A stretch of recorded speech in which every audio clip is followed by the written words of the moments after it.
deja su parroquia en México tras ser amenazado de muerte por el narcotráfico. La líder opositora venezolana María Corina Machado dice que el presidente Donald Trump le aseguró el regreso de la democracia, aunque será un proceso complejo. Mientras la presidenta encargada de Venezuela, Delcy Rodríguez, pide al Congreso aprobar reformas a la industria petrolera para incentivar la inversión extranjera. La dictadura en Irán enfrenta una crisis económica y de credibilidad después de casi 50 años en el poder. Un experto analiza la posibilidad de un cambio de régimen y el papel de Estados Unidos.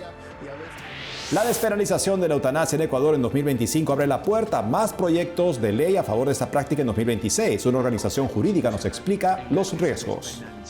Natalie, cerrando la semana. Así es, Eddie, cerramos la semana y como siempre informando desde nuestros estudios en Lima, Perú. Gracias por acompañarnos en EWTN Noticias. Soy Eddie Rodríguez Morel. Bienvenidos, yo soy Natalie Paredes. En el Día del Papa San Marcelo I empezamos las noticias desde México con la historia de un sacerdote que tuvo que dejar su parroquia por amenazas de muerte por parte del narcotráfico. Vive escondido, pero no en silencio. Nuestro corresponsal Diego López habló con él.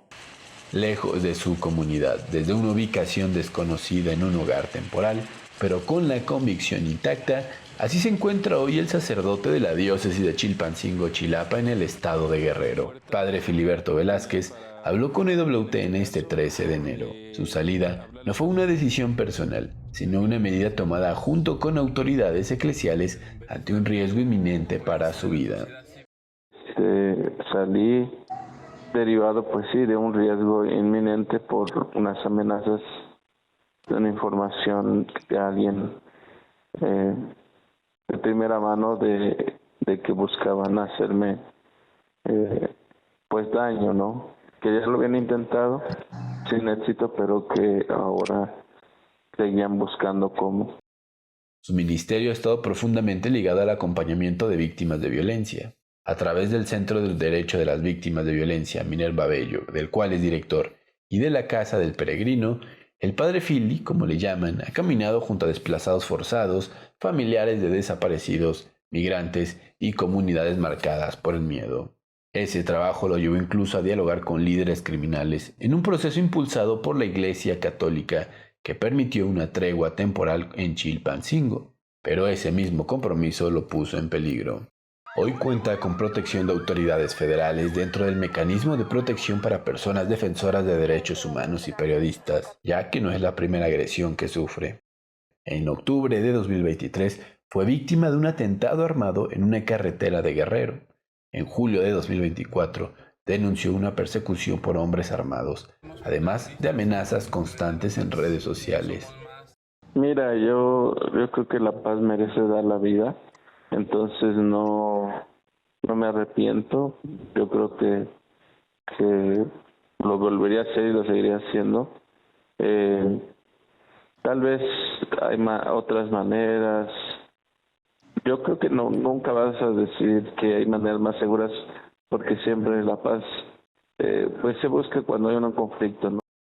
Sus palabras resuenan en uno de los estados más violentos de México. Guerrero es escenario de disputas entre diversos grupos criminales. De acuerdo con la organización Inside Crime, la entidad es clave para economías ilegales como el narcotráfico y la extorsión, tanto por el cultivo de amapola y marihuana como por el puerto de Acapulco, estratégico para el tráfico de cocaína desde Sudamérica. El padre Fili reconoce que dejar Guerrero le ha provocado tristeza. Sin embargo, asegura sentirse fortalecido espiritual y emocionalmente por la solidaridad recibida. Yo sé que muchas personas están preocupadas o están orando por mí. A mí también pues me ha llevado, ¿no?, a tener una relación más digamos íntima con Dios. A veces cuando estás en estas situaciones donde pues hay desesperación, angustia, pues a veces lo único que queda es dejar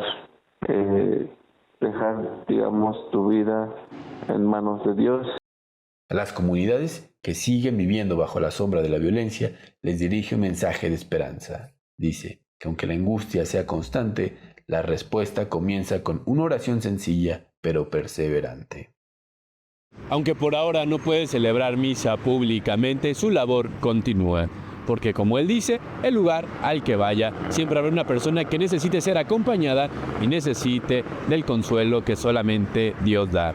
En Ciudad de México, EWTN Noticias, Diego López.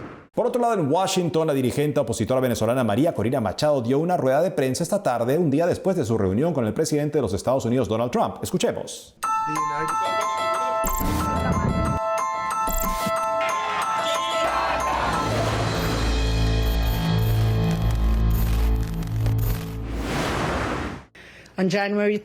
Podemos decir que sí, que estamos en el umbral de la libertad.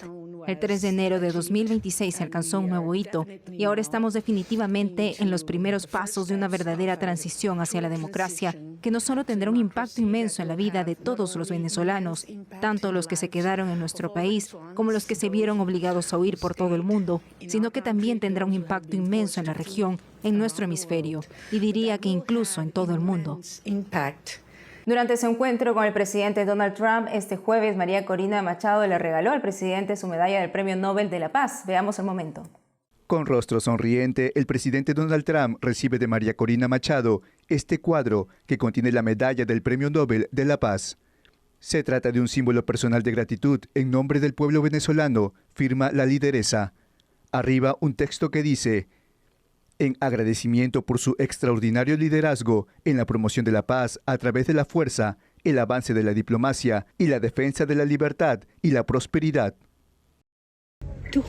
Hace 200 años, el general Lafayette le dio a Simón Bolívar una medalla con el rostro de George Washington. El pueblo de Bolívar está devolviendo al heredero de Washington una medalla, en este caso la medalla del Premio Nobel de la Paz, como reconocimiento a su compromiso único con nuestra libertad. Por su parte, el presidente Donald Trump, quien en su momento dijo que el Nobel de la Paz debía ser para él, expresó en redes sociales que fue un honor conocerla. Es una mujer maravillosa que ha pasado por muchas cosas. María me ha entregado su Premio Nobel de la Paz por el trabajo que he realizado. Un gesto maravilloso de respeto mutuo. Gracias, María. En un comunicado, el Comité Nobel precisó que una vez anunciado el Premio Nobel no puede ser revocado, compartido ni transferido a otras personas. Tras el encuentro, Machado dijo que la dejó impresionada la claridad con que Trump entiende la situación en Venezuela. Le transmití con precisión el compromiso que hay en la sociedad venezolana para luchar a favor de una transición que permita no solamente construir instituciones democráticas sólidas, estables, sino también atender lo más importante, que es nuestra gente. La política venezolana también se reunió con legisladores demócratas y republicanos en el Capitolio. Y en Caracas, la presidenta interina de Venezuela, Delcy Rodríguez, dio su mensaje anual ante la Asamblea Nacional. En un mensaje que se refirió al poderío estadounidense, enfatizó que su gobierno no teme enfrentarse a Estados Unidos en forma diplomática a través del diálogo para encontrar soluciones. Rodríguez pidió a los legisladores que aprobaran reformas a la industria petrolera que abrirán las puertas a una mayor inversión extranjera en Venezuela. Que esta cooperación energética, cualquier divisa que ingrese, irá a dos fondos. Instruyo a la Vicepresidencia de Economía y al Ministerio de Economía y Finanzas la creación de dos fondos soberanos. El primer fondo soberano será de protección social, para mejorar el ingreso de nuestros trabajadores y de nuestras trabajadoras.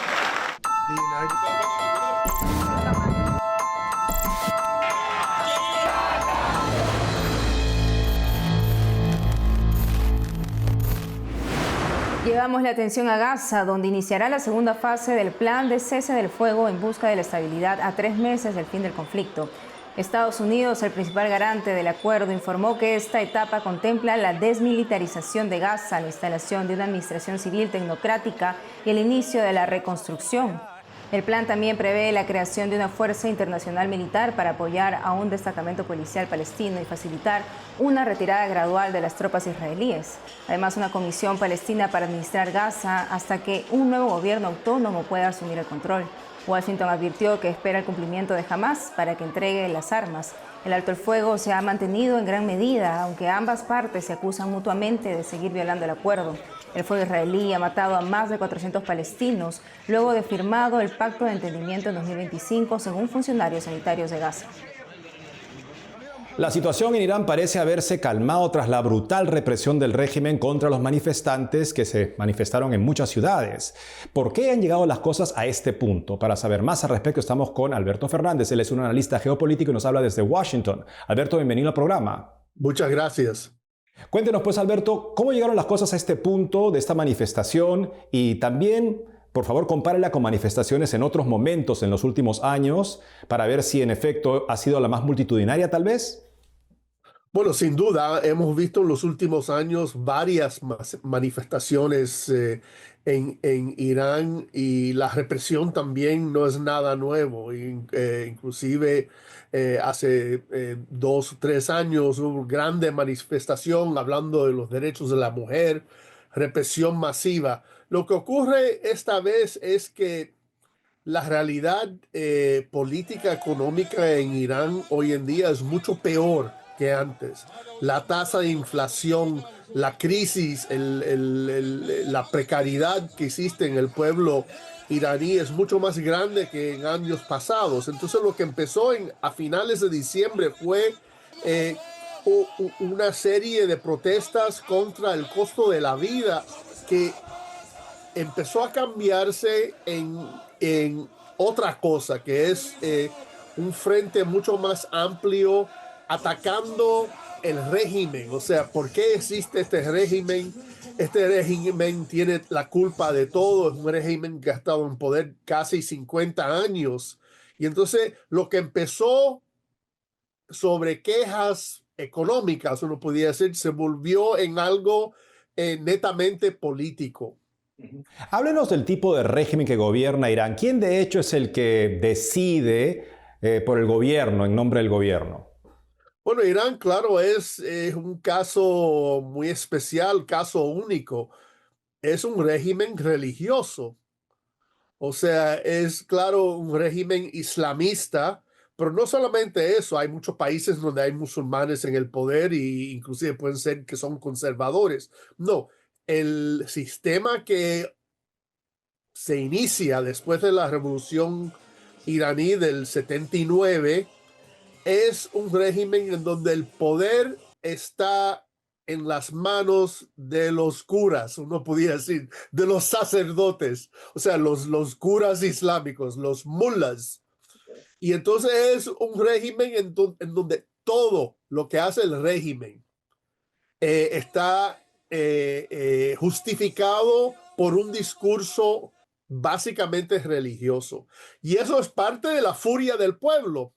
Porque el pueblo dice, bueno, ustedes son hipócritas, ustedes hablan de Dios, hablan de la religión, pero son ladrones, son corruptos, son incompetentes, y entonces esa es parte de la rabia popular contra el régimen.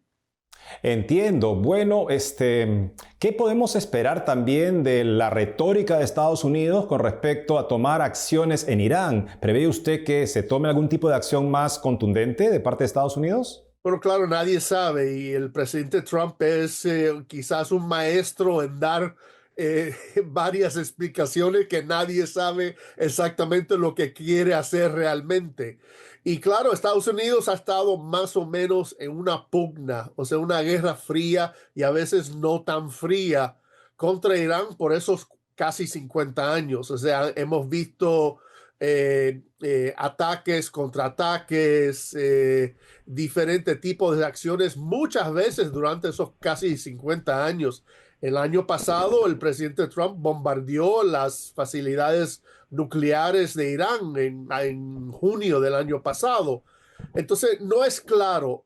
O sea, lo que sí parece bastante claro es que Estados Unidos no tenía las fuerzas adecuadas para realmente lanzar una operación del tipo masiva que quisiera tenerla. Por ejemplo, el buque de guerra más poderoso de Estados Unidos que estaba en Medio Oriente es el Gerald R. Ford, que ahora está en las costas de Venezuela. Entonces Estados Unidos no estaba listo. ¿Sabe? Esta explosión de manifestación, de represión de miles, no era algo que nadie esperaba, y Estados Unidos no estaba listo para eso. Tenemos que esperar, yo diría, una semana para ver, porque parece que hay fuerzas de Estados Unidos, de la Marina de Guerra, que se están moviendo hacia Irán, o sea, hacia el Mediterráneo y hacia el Golfo Pérsico, para ver qué ocurre. Mientras tanto, lo que tenemos que saber es qué está ocurriendo en el terreno en Irán. Claro, ¿prevé usted que el régimen está particularmente débil en este momento en comparación a años pasados, de manera que podría visorarse un cambio de régimen? Relativamente sí está débil. O sea, tiene tremendos problemas económicos que parecen que no tienen solución. O sea, es una crisis económica inmensa. Imagínense que el rial iraní es 1.6 millones por $1. En el 79, cuando cambia el régimen, era 17 reales a $1. Entonces, de 17 a 1.6 millones en 40 años. Y entonces la crisis económica, el asunto económico es inmenso. Además de eso, hay que Irán perdió una guerra el año pasado contra Israel. Entonces hay rencor o odio, malestar económico y también político contra el régimen. Pues Alberto Fernández, gracias por ponernos al día. Estaremos muy atentos a la situación en Irán, por supuesto. Muchas gracias. Hacemos una pausa y al volver, los riesgos para la vida de los más vulnerables tras la despenalización de la eutanasia en Ecuador y los desafíos para combatirla en 2026. Además, en la fiesta de San Marcelo Papa presentamos una histórica iglesia en Perú dedicada al santo mártir, fundada hace más de 400 años por Santo Toribio de Mogrovejo, patrono de los obispos latinoamericanos. Regresamos con más noticias con Enfoque Católico.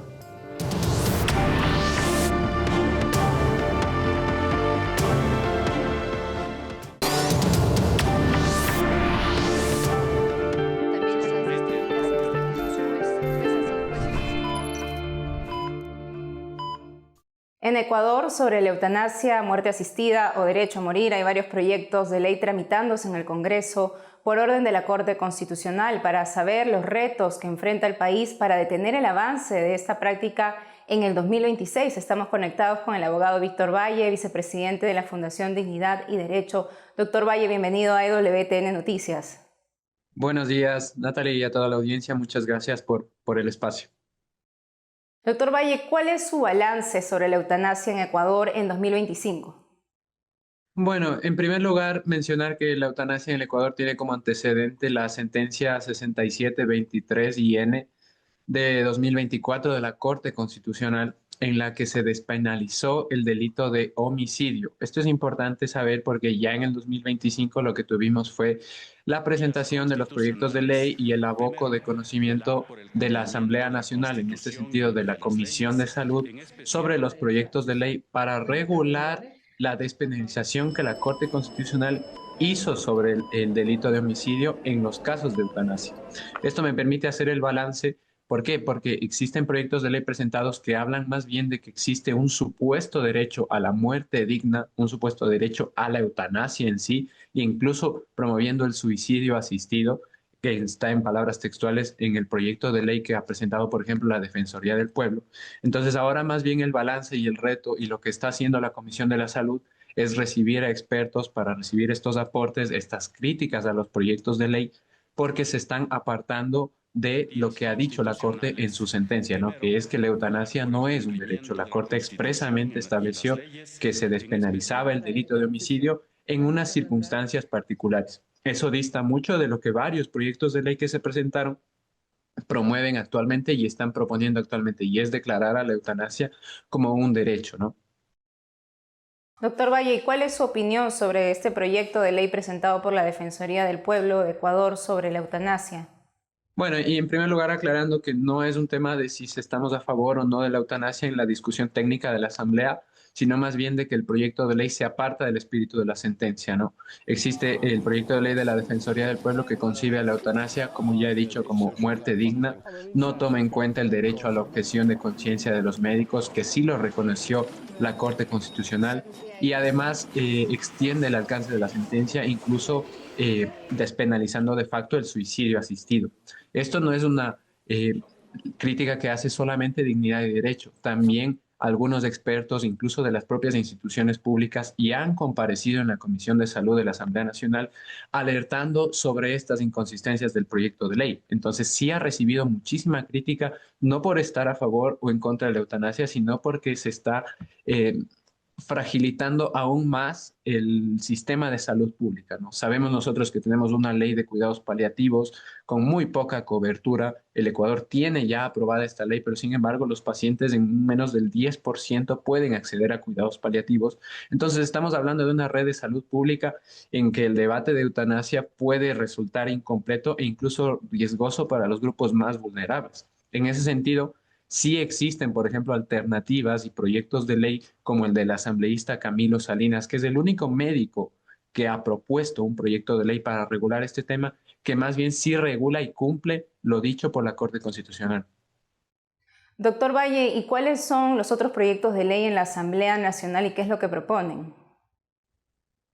Sí, está también el proyecto que ha propuesto la asambleísta Marcela Holguín, que igual se habla del derecho a la eutanasia. En este sentido también recibió críticas, por ejemplo, de un experto argentino de derecho sanitario, y en la Asamblea Nacional ya recibieron críticas. Y también está el proyecto de ley del asambleísta Salinas, que habla más bien de respetar la autonomía y la voluntad de los pacientes y sobre todo cuidando a los grupos más vulnerables. Entonces, en este sentido, el proyecto del asambleísta Camilo Salinas cumple lo que dice la sentencia de la Corte Constitucional en el sentido de regular la voluntad y la autonomía de los pacientes, porque este proyecto también asume en este sentido que ese es el pilar sobre el que se debe sentar toda regulación sobre esta práctica, la voluntad y la autonomía de los pacientes, lo que no hace el proyecto de Marcelo Holguín o el proyecto de la Defensoría del Pueblo, que incluso habla de eutanasia involuntaria o avoluntaria, ¿no? Y desde la Fundación Dignidad y Derecho, ¿cuál es la propuesta que llevan al Congreso, doctor? Sí, a ver, cuando se habla de derecho a la salud, derecho a la vida, las leyes no deben improvisarse. Es decir, tiene que haber siempre normas claras, un sistema de salud fortalecido y sobre todo tienen que tener base en la técnica y en la experiencia internacional. Es decir, incluso en países con sistemas de salud muy robustos, Países Bajos, Canadá, etcétera, la eutanasia ya representa el 5% de las muertes de cada año. Es decir, se necesita una regulación muy estricta y muy técnica sobre esto, porque si no se está frente a lo que puede pasar en las experiencias internacionales. Entonces, la propuesta es simplemente acatar el criterio de la Corte, pero no hablar de que la eutanasia es un derecho, e incluso exponiendo a los grupos más vulnerables. A la audiencia, por ejemplo, se le puede decir, ¿qué se le puede decir a una persona que tiene una discapacidad severa, por ejemplo? A una persona con problemas de salud mental, a una persona, o sea, simplemente en un sistema de salud tan frágil se pueden favorecer más bien intereses de aseguradoras, intereses de familiares que, bueno, pues ya quieren descartar ese derecho a la dignidad que tienen todos los seres humanos por el hecho de serlo. Entonces, la regulación tiene que ser muy técnica y sobre todo enfocada en los más vulnerables. Doctor Víctor Valle, muchísimas gracias por la entrevista y su explicación. Gracias a ustedes.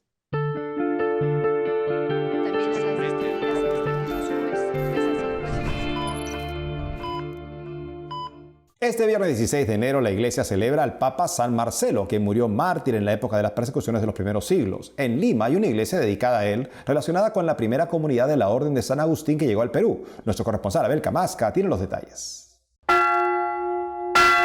Rubén Cabello toca la campana de la iglesia de San Marcelo, cuya fiesta del santo es el 16 de enero. Tiene la misión de cuidarla como sacristán.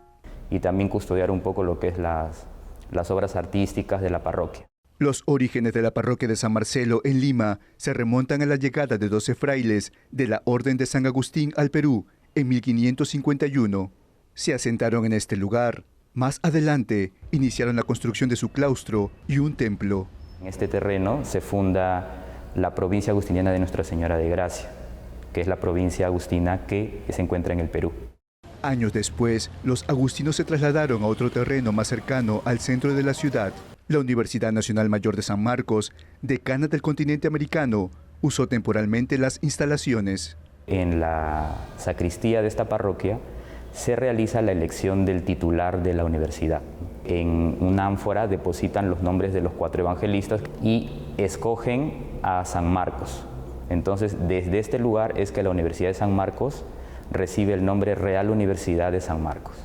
En 1585, Santo Toribio de Mogrovejo, arzobispo de Lima y patrono de los obispos latinoamericanos, crea aquí la parroquia del mártir San Marcelo. Pontífice entre el 308 y 309, acogió a los apóstatas que querían volver a la iglesia, cuenta el padre Julio Rodríguez, administrador de la parroquia. Y el apóstata era el que renegaba de su fe, ¿no? Y cuando pasaba, diríamos, ese momento duro, muchos también querían volver. Y él decía pues que invitaba a aquellos que querían regresar a la iglesia, vivir una penitencia. Hoy la parroquia del Papa San Marcelo sigue este legado de puertas abiertas. Tenemos más que nada pues una pastoral de adultos, ya que se bautizan, que se confirman y hacen su primera comunión, ¿no? La gran mayoría pues viene por un tema de que se van a casar y necesitan el sacramento de la confirmación, ¿no? Y lo otro pues es que también, como decía, acuden muchos para bautizar a sus hijos, ¿no? El Santuario del Señor de los Milagros depende de esta parroquia de San Marcelo. Los bautizos, confirmaciones y matrimonios que se realizan en la iglesia de las Nazarenas son registrados aquí. Uno de los frutos vocacionales de esta parroquia es el arzobispo de Ayacucho, Monseñor Salvador Piñeiro. Era presidente del episcopado peruano durante la visita del Papa Francisco en 2018. Mis padres se habían casado en la parroquia de San Marcelo, me bautizaron, fui acólito desde los 7 años, porque estábamos a una cuadra del templo. Fui catequista también en ella, y al despedirme para ir al seminario, se comprometieron a orar mucho por mí. El prelado cuenta que cuando el cardenal Juan Landázuri le preguntó dónde quería ser ordenado sacerdote, le dije en mi parroquia, que fue un acontecimiento de comunidad de barrio. Tras más de 30 años, la imagen de San Marcelo, que suele estar en lo alto del altar mayor, fue bajada para la veneración de los fieles. De aspecto imponente y rostro amable, lleva un báculo papal de 3 cruces, tal como aparecen en las puntas de las torres de la iglesia. El tiempo y los terremotos hicieron que la iglesia de San Marcelo sufriera modificaciones, reconstrucciones y restauraciones.